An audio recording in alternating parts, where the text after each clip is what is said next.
Ladies, gentlemen, we're skipping internet trolls again because you guys are terrible, and I'm one, but we're just skipping you today. So, ladies and gentlemen, welcome to another episode. I don't even know what episode this is, but another episode of Fan Fridays, the show where I give outsiders an inside look into the mind of an MLB All-Star. If you've ever wondered what I think of Michael Lorenzen and his work ethic, it's interesting. You're going to want to hear this, so stick around.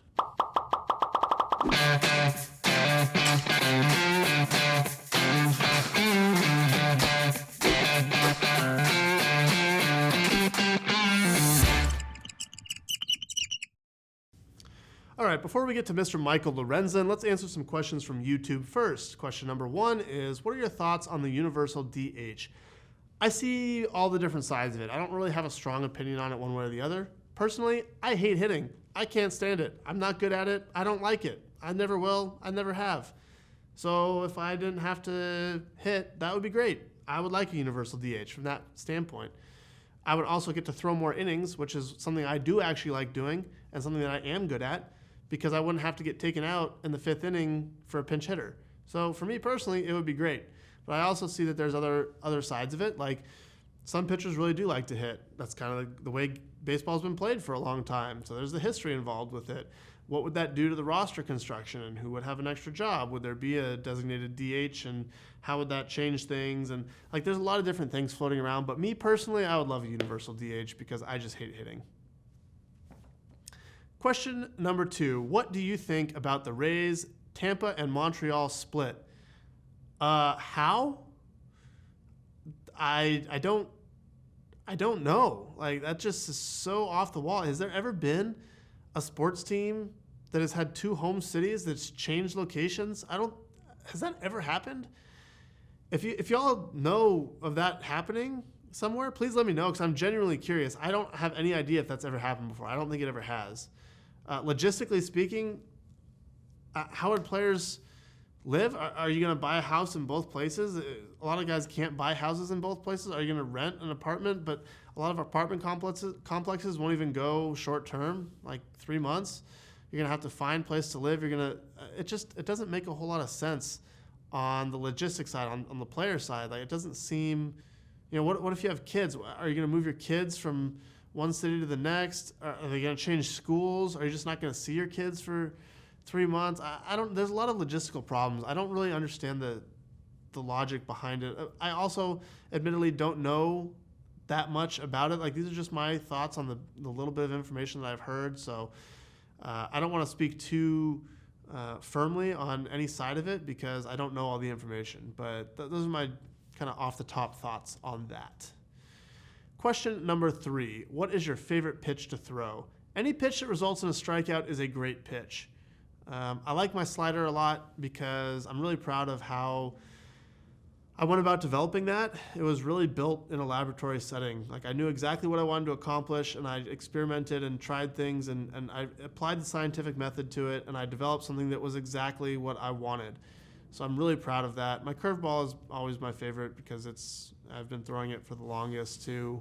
So at this point, it's kind of I have it in my back pocket, and I know it's really good, but it doesn't have the same emotional connection to it that my slider does because I designed my slider, I built it, and I'm really proud of that process. So, okie doke, time for some questions from my fans at trevorbauer.com. Cole McGregor says, I'm a right-handed pitcher who throws from 3/4 over the top arm slot, and I am trying to create more sink and run to my two-seam fastball. I think your question is, how would you do that? So without seeing your delivery, I can't tell you exactly what to do or how to release the ball or how to hold it or anything like that. I would need more information. But if you want more run and you want more sink, you need to spin the ball more sideways.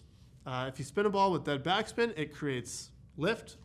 It fights gravity, so you create a force upward. And you create no forces side to side.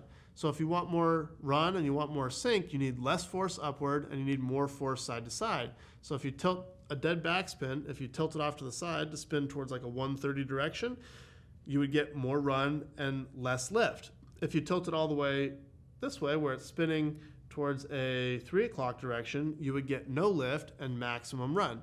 So try to shift the ball more towards 3 o'clock spin direction, and you'll get more run and more sink on the ball. Next up is Fabian Matthias, who says, have you ever experienced problems with your fingers or fingernails with blisters or anything like that? How do you suggest fixing them and preventing them?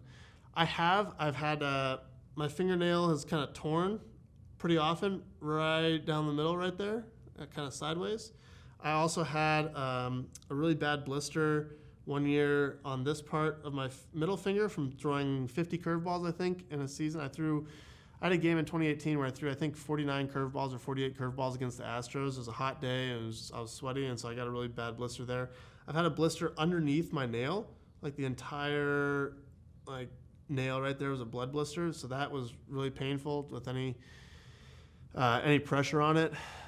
The best thing I can say is try to maintain a callus on your fingers, but not too much. If you have too much of a callus, it becomes kind of a hard spot, and then it puts a lot of pressure on the fingernail. That's where you can develop blood blisters underneath the fingernail.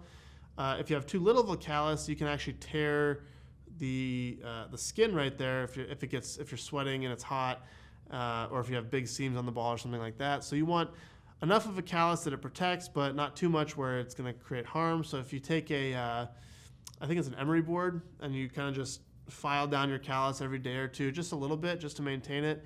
That can help some people. I haven't had too much of a problem with it. It's not like I have a chronic history with it, so I don't know a whole lot about all the different ways to prevent that. But hopefully something I said there helps you out. Peter Westhoff wants to know, since being with the Reds, who are some of the pitchers and position players I feel I have really benefited from so far?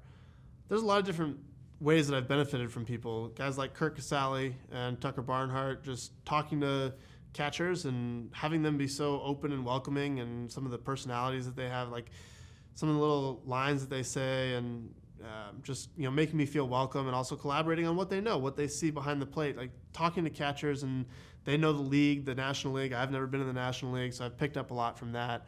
Watching Luis Castillo throw his changeup, just kind of emphasizing over and over the importance of having a really good swing and miss changeup. It's impossible to watch him pitch and not be in awe with that pitch itself. Sonny Gray, just the way he spins the ball, his feel for being able to turn a ball into, I want a little bit more slide or a little bit more drop, or I want to throw a cutter, or I want to throw, he's got a really good feel for it. Guys in the clubhouse like Derek Dietrich, who are just, the personality is just so funny and so easy to be around. You got Michael Lorenzen, who I'll talk about in a second. He's got, the way he's meticulous and takes care of his body and his sleep, and just the attention to detail there. Every person in the clubhouse brings a certain unique skill or idea or work ethic or something. It contributes in a little way to the overall health of the team and the organization. And the Reds do a great job of encouraging everybody to be themselves and to express those things and to really lean into them, as opposed to trying to suppress them like other organizations I've been in. So it's a really collaborative environment, and it makes learning from each other really, really easy. And last but not least, Ben Alexson says, what do you think of your teammate Michael Lorenzen's work ethic, and what parts of that work ethic have you taken to use yourself? First off, it's very rare that I find someone that I think has as much or more attention to detail in their training as I do. Michael is right there for sure, if not more into it than I am, which is, like I said, it's just really rare. So that part in itself is really very impressive. There's kind of two types of people. There's the people who are really talented and they don't need to work as hard because they've always been really good. There's the people who aren't as talented that need to work really hard to compete with the rest of the league. It's very rare that you find someone that's really talented and really wants to be great and work hard, and I would put Michael in that category. The way he takes care of his body, the morning routines, the way he studies and tries to learn new information, he takes in analytics and tries to understand them and teach himself that, dieting, workouts, recovery. Every time I talk to him, he's got something new that he's doing, that he's experimenting with, trying to see if it works for him or not. It doesn't interfere with his routine. He has his main basic routine that he does, but he's always trying to optimize it. And that's something that I'm always trying to do as well. So while I've taught him a lot on the mechanical side of things, pitch shaping, grips, the technical side of the actual skill of being a pitcher, he's taught me a lot on the preparation side, lifting and dieting and just taking care of your body, the recovery, and even stuff just like he does with his diet, like intermittent fasting, or cutting certain food groups out and understanding what the food groups are that relate to fat burn or muscle gain, or whatever the case is. Like little tips like that we talk about a lot.